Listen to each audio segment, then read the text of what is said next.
Beaucoup d'enfants de Dieu prononcent des paroles sans véritablement en saisir le sens. Beaucoup vont dire, d'ailleurs, mais il faut vivre par la foi, tu sais, Dieu va pourvoir, etc., etc.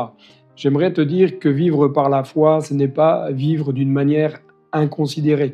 L'apôtre Paul va dire cela dans son épître qu'il écrit à l'église de Rome, chapitre 1, verset 17, l'épître de Romains. En effet, c'est l'évangile qui révèle la justice de Dieu par la foi et pour la foi. Comme cela est écrit, le juste vivra par la foi. C'est l'évangile, la parole de Dieu qui nous amène à cheminer.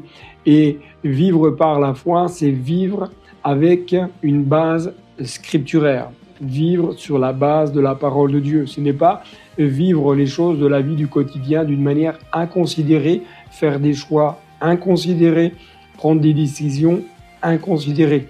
Vivre par la foi, c'est vivre en ayant un cœur attaché à l'Écriture, et c'est en s'appuyant sur l'Écriture qu'on chemine avec Dieu. D'ailleurs, Paul va dire, toujours dans l'Épître aux Romains, chapitre 10, verset 17, « La foi vient de ce que l'on entend, et ce que l'on entend vient de la parole de Dieu. » Cette parole qui est révélée, le rhéma. Il y a les deux manières de communiquer de Dieu, la parole écrite, le logos, mais également le rhéma.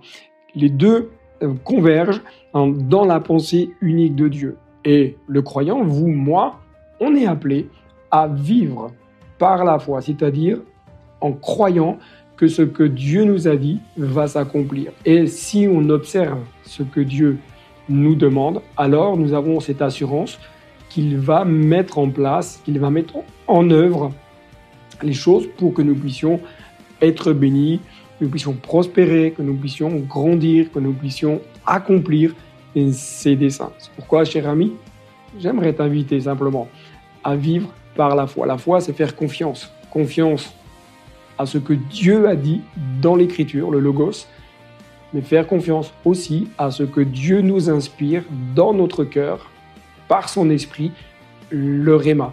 Les deux sont la pensée unique de Dieu. Les deux doivent simplement être gardés au plus profond de nous-mêmes et mis en pratique, parce que la parole de Dieu nous dit que si on écoute et qu'on se borne à écouter simplement, à quoi ça sert?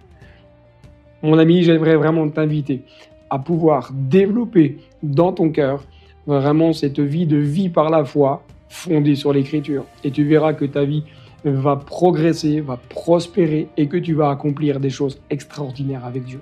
Que Dieu te bénisse et à très bientôt.